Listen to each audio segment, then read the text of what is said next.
A paz do Senhor Jesus, estou aqui para gravar mais um vídeo para nossa reflexão. E hoje eu queria falar de um tema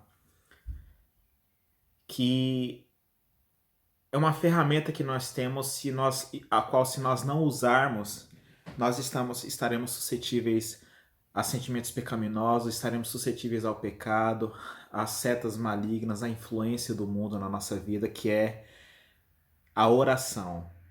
Um cristão não existe. Ele simplesmente não existe sem a oração. Porque a oração é a comunhão com Deus. A oração fortalece a nossa fé, é a certeza da nossa fé, porque quando nós oramos, nós estamos nos relacionando com um Deus invisível que nos vê, que nos enxerga e que nós, pela fé, o enxergamos e também o contemplamos. Então, é através da fé, é através da oração que nós colocamos a nossa fé à prova, é através da oração que nós enxergamos a Deus em comunhão, no lugar secreto, no lugar íntimo.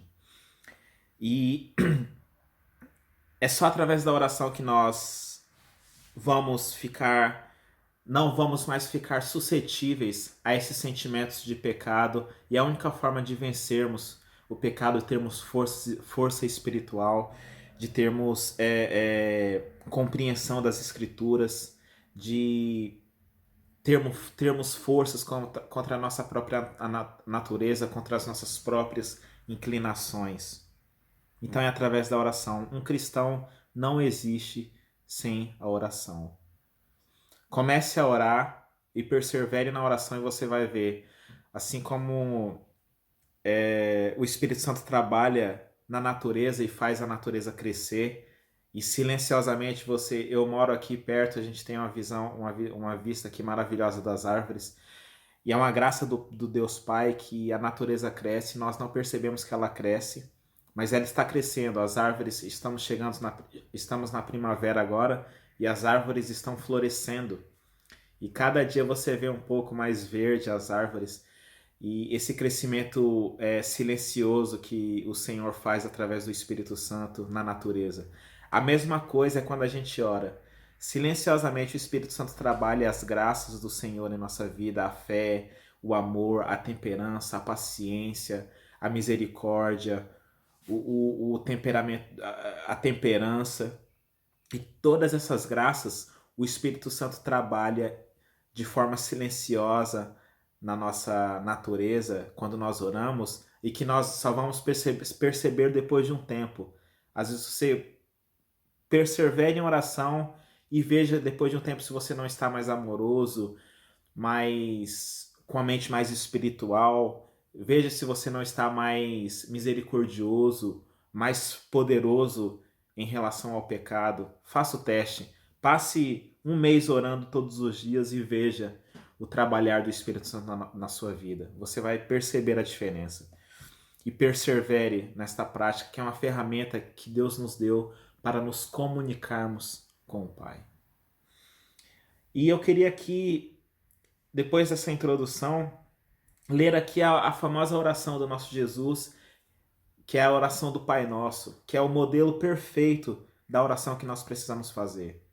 Jesus tinha uma vida de oração. Se você ler o Evangelho de Lucas, você vai ver que Jesus sempre realizava um milagre, se retirava para orar, fugia da multidão para achar um lugar nos montes com o Pai, sozinho em oração. Na escolha dos 12 apóstolos, Jesus passou a noite inteira em oração.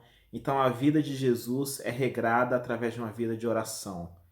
Jesus não perdia o foco da oração porque ele sabia que a comunhão dele com o Pai era o que faria ele cumprir o propósito que ele veio fazer na terra, que era morrer na cruz pelos nossos pecados. E eu queria ler aqui, sem mais delongas, essa oração e tentar dissecar um pouco através da oração do Pai Nosso, que é o modelo perfeito da oração que nós temos que fazer. Que está em Mateus, uma parte do Sermão do Monte, a partir do capítulo 5, onde Jesus começa a pregar o Sermão do Monte, o famoso Sermão do Monte. E no capítulo 6, a partir do verso 9, Jesus nos dá o modelo da perfeita oração, que diz assim: Orai, pois, da seguinte maneira: Pai nosso que estás no céu, santificado seja o teu nome. Venha o teu reino, seja feita a tua vontade, na terra como é no céu. O pão nosso de cada dia dá-nos hoje. Perdoa-nos as nossas dívidas, como nós perdoamos aos nossos devedores. E não nos conduza à tentação, mas livra-nos do mal, porque teu é o reino, e o poder, e a glória, para sempre. Amém.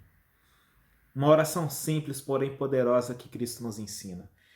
E a primeira coisa que nós devemos fazer, que Cristo pede na oração, ele diz: Pai nosso que estás no céu, santificado seja o teu nome.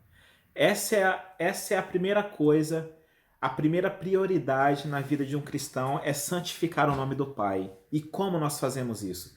Através de um estilo de vida, através cultivando os frutos do Espírito, sendo irrepreensível diante de Deus em amor, sendo fiel nas nossas alianças, se somos casados, cuidando da nossa família, honrando o nosso pai, tendo uma vida irrepreensível, para que as pessoas, para que aqueles que tentam blasfemar o nome de Deus, olhem para a nossa vida e se envergonhem e se perguntem por que ele é tão fiel, por que ele é tão amoroso, por que ele é tão alegre e feliz, qual é o segredo disso? E nós teremos na ponta da língua a resposta dessa pergunta, que é Cristo.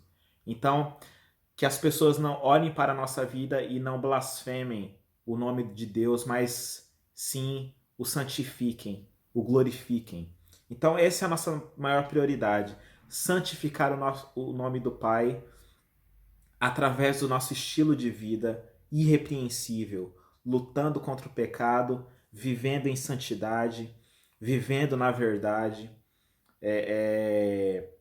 sendo sincero e honesto com os afazeres da vida e sendo verdadeiro, para que as pessoas, às vezes, quando Davi pecou com Betseba, a primeira coisa que o profeta Natan falou a ele foi: agora, Davi, tu destes ocasião para os ímpios blasfemarem o nome de Deus, porque ele havia caído em adultério e havia matado Urias através da mão dos abonitas. Então, a primeira coisa que o profeta fala a ele é que Davi deu vazão para os ímpios blasfemarem, e nós não podemos fazer isso. Se nós traímos a nossa mulher e somos cristãos, nós estamos dando vazão para os ímpios blasfemarem o nome de Deus, e nós precisamos proteger, e aqui entre aspas, bem grande, nós precisamos como cristãos proteger o nome de Cristo, proteger o nome de Deus, proteger o Espírito Santo através da nossa conduta. Amém?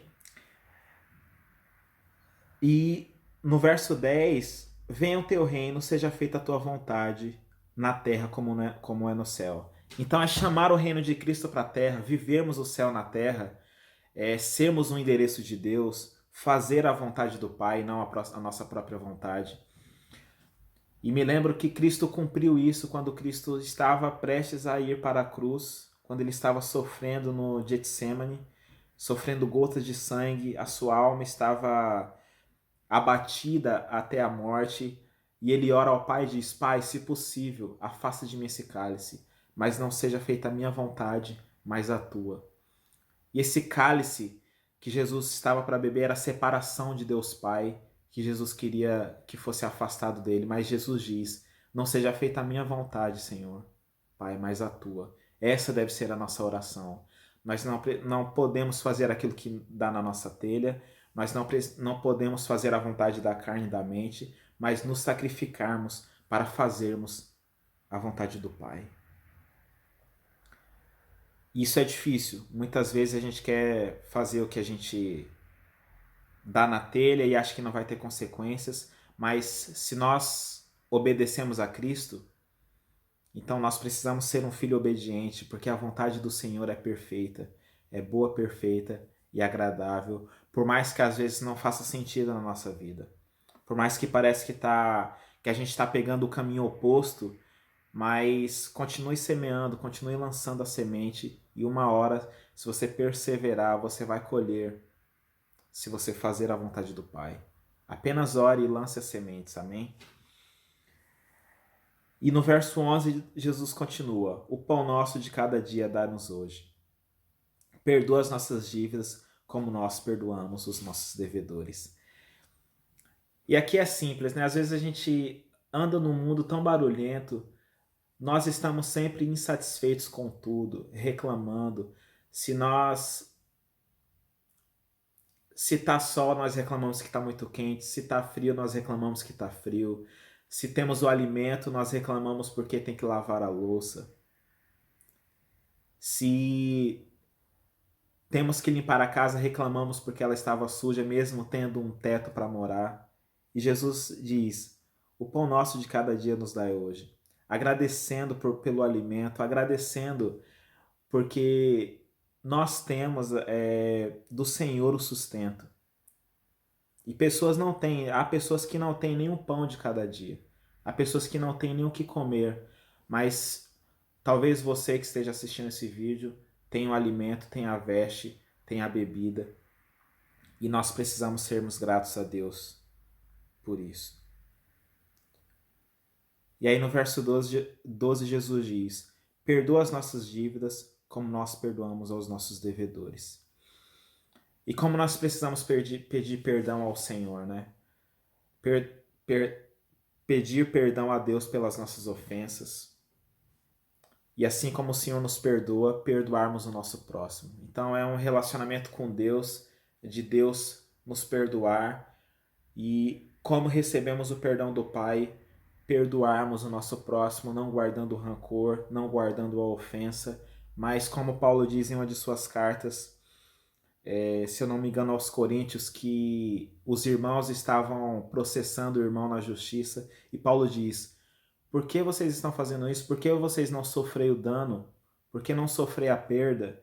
E muitas vezes nós temos que abaixar a cabeça, sofrer a ofensa, sofrer o dano e levar isso a Deus em oração e perdoar, não guardar o rancor, não guardar a mágoa, porque isso adoece a nossa alma e faz com que o nosso relacionamento com Deus fique quebrado, fique obstruído, né? E nós não podemos fazer isso. E aí no verso 13 Jesus diz: e não nos conduz à tentação, mas livra-nos do mal, porque teu é o reino, e o poder, e a glória, para sempre, e amém. Não nos conduz à tentação. E no mundo que nós vivemos hoje, nessa sociedade tão impura que nós estamos vivendo, onde há tantas tentações, se você quiser pecar, basta você pegar o seu celular e você terá um mundo de pecados ao seu bel prazer. E eu estou falando isso aqui, por um exemplo claro disso é a pornografia, que é uma tentação, que é um mal que nós estamos vivendo e onde até mesmo é o mal da sociedade, até mesmo crianças viciadas em pornografia, e que estão matando as pessoas por dentro. Isso é uma tentação, isso é um mal, isso é um vício que monstrifica as pessoas. Isso aqui é só um exemplo. E Jesus estava dizendo que nós devemos orar: não nos conduza à tentação.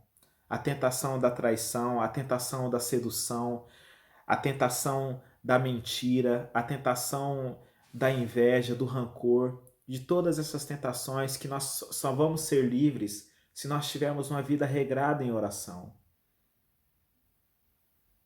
É a única forma. E nós precisamos orar ao Pai: Pai, não nos conduza à tentação, mas livra-nos do mal. Livra. Se você tem um vício no seu coração que é difícil de vencer, ore ao Pai e permaneça em oração, permaneça na presença do Senhor, porque o Senhor dará forças para você contra aquilo que você sente maior dificuldade de largar. Jesus diz que se nós permanecermos nele e as suas palavras permanecerem em nós, nós poderemos pedir qualquer coisa que isso nos será feito. Então, se você permanece em Cristo e as palavras de Cristo permanecem em você, peça forças para que você vença a tentação e isso será feito na sua vida. Jesus diz mais: conhecereis a verdade e a verdade vos libertará. Se nós conhecemos a Cristo, se nós conhecemos a verdade, nós seremos libertos do pecado. Não há como nós conhecemos a Cristo e sermos andarmos de qualquer jeito. E Cristo não mentiu para nós. Se Ele está dizendo que nós seremos livres, é porque nós realmente seremos livres. E para que essa liberdade chegue, oração, perseverança em oração, obediência. Não é fácil orar. Eu, às vezes, pulo alguns dias de oração, às vezes eu tento perseverar em oração e às vezes eu não quero orar. Muitas vezes a nossa carne não quer orar, porque no lugar da oração ninguém nos vê, não tem reconhecimento, não tem os aplausos no lugar da oração, não tem o tapinha nas costas no lugar da oração. Na oração é você e Deus. E é a hora que você tem que ser verdadeiro, que você tem que ser sincero, porque quando ninguém está vendo, nós mostramos quem realmente somos. E é através da oração que nós seremos livres da tentação e nós aprenderemos a ser verdadeiros com o nosso Deus.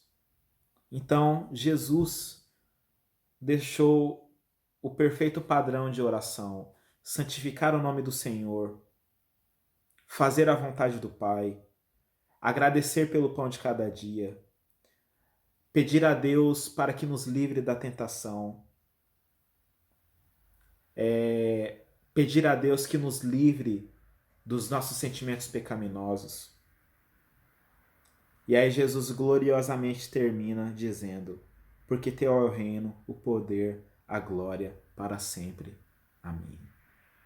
Porque o poder é de Deus, a glória é de Deus, o reino é de Deus, e nós estamos nesse mundo para glorificarmos Deus Pai, para honrarmos a Cristo e para termos comunhão com o Espírito Santo. Então, tenha coragem de orar e tenha mais coragem ainda de permanecer em oração.